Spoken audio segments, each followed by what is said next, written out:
முதல் ஐந்தாண்டு திட்டம் வந்து வேளாண்மை, 2வது ஐந்தாண்டு திட்டம் வந்து தொழில்துறை வளர்ச்சி, 5வது ஐந்தாண்டு திட்டம் வந்து வறுமை ஒழிப்பு, 10வது ஐந்தாண்டு திட்டம் சமத்துவம் மற்றும் சமூக நீதி. ஆன்சர் வந்து 4, 3, 1, 2. எந்த மாநிலத்தில் முதல் முறையாக ஊராட்சி அரசாங்கம் அறிமுகப்படுத்துதுன்னா ராஜஸ்தான்ல தான் வந்து. பி தான் வந்து ஆன்சர். 3வது கொஸ்டின், உயர் நீதிமன்றத்தின் நீதிபதியாக மாறக்கூடியவர் யாருன்னு கேட்டுருக்காங்க. குடியரசுத் தலைவர். ஏ தான் வந்து ஆன்சர். கீழ்கண்ட வாக்கியங்களை கவனிக்கொண்டு சொல்லியிருக்காங்க. கூற்று மற்றும் காரணம் கொடுத்திருக்காங்க. கூற்று வந்து 96 சிற்றினங்களில் ஒன்று தான் களம்பாகம்னு சொல்லியிருக்காங்க. காரணம் வந்து பார்ப்போம்.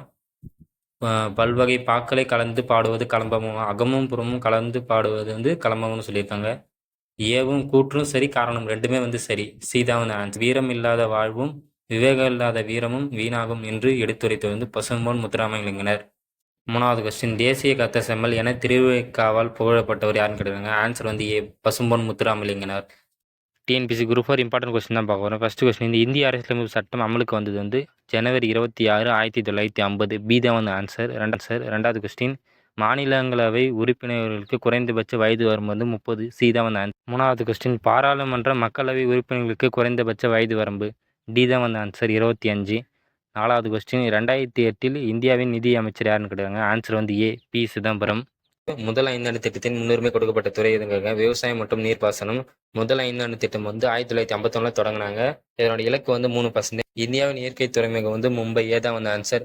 3வது கொஸ்டின், இந்தியாவின் காலநிலை எதனால் அதிக அளவுக்கு பாதிக்கப்படுகின்றது கிடையாது. ஆன்சர் வந்து சி, பருவக்காற்று. பேரு உரிமைகள் பாதுகாவலன். ஏ வந்து பாராளுமன்றம். அதுக்கடுத்து வந்து சட்டசபையின் பாதுகாவலன் யாருன்னு கேட்டிருப்பாங்க. ஆன்சர் வந்து சபாநாயகன். வந்து உச்சநீதிமன்றத்தின் முதல் பெண் நீதிபதி யாருன்னு கேட்டிருக்காங்க. ஆன்சர் வந்து டி, பாத்திமா பிவி. இவங்க வந்து தன்னோட ஓய்வுக்கு அப்புறம் வந்து 4 ஆண்டு வந்து தமிழ்நாட்டுக்கு ஆளுநராக பணியாற்றினாங்க. 1997 டு 2001 வரைக்கும். 2வது கொஸ்டின், போபால் துயர சம்பவம் நடைபெற்ற ஆண்டு வந்து 1984. டி தான் வந்து ஆன்சர். இது எதுக்காக இருந்துச்சுன்னா, மத்திய பிரதேசத்தில் போபால் என்ற இடத்துல வந்து ஒரு ஃபேக்ட்ரியிலேருந்து நச்சுவாயு வெளிவந்து பல ஆயிரம் மக்கள் வந்து இறந்திருப்பாங்க. பல லட்சம் மக்கள் வந்து பாதிக்கப்பட்டிருப்பாங்க. கொஸ்டின், அக்னி சிறகுகள் என்ற புத்தகத்தை எழுதியவர். ஏபிஜே அப்துல் கலாம். 4வது கொஸ்டின், சென்னை மாநிலம் தமிழ்நாடு என அண்ணா பெயர் மாற்றம் செய்த ஆண்டு வந்து 1969 ஜனவரி 14ஆம் தேதி வந்து மாற்றம் செஞ்சிருப்பாரு. தேசிய ஊராட்சி நாள் வந்து ஏப்ரல் 24. சீதா வந்து ஆன்சர். 2வது கொஸ்டின், முதல் தேசிய கல்விக் கொள்கை எப்போது உருவாக்கப்பட்டது.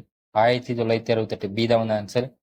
3வது கொஸ்டின், 10வது ஐந்தாண்டு திட்டக்காலம் வந்து 2002 டு 2007. இது எதுக்காக கொண்டு வந்தாங்கன்னா, ஒரு தனிநபரோட வருமானம் வந்து 2 மடங்கு ஆகிறதுக்காக கொண்டு வந்தாங்க. இதனுடைய இலக்கு வந்து 8%. 4வது கொஸ்டின், இந்தியாவில் முதல் ஐந்தாண்டு திட்டம் நடைமுறைப்படுத்தப்பட்ட ஆண்டு வந்து 1951. இது எதுக்காக கொண்டு வந்தாங்கன்னா, வேளாண் துறையோட வளர்ச்சிக்காக கொண்டு வந்தாங்க.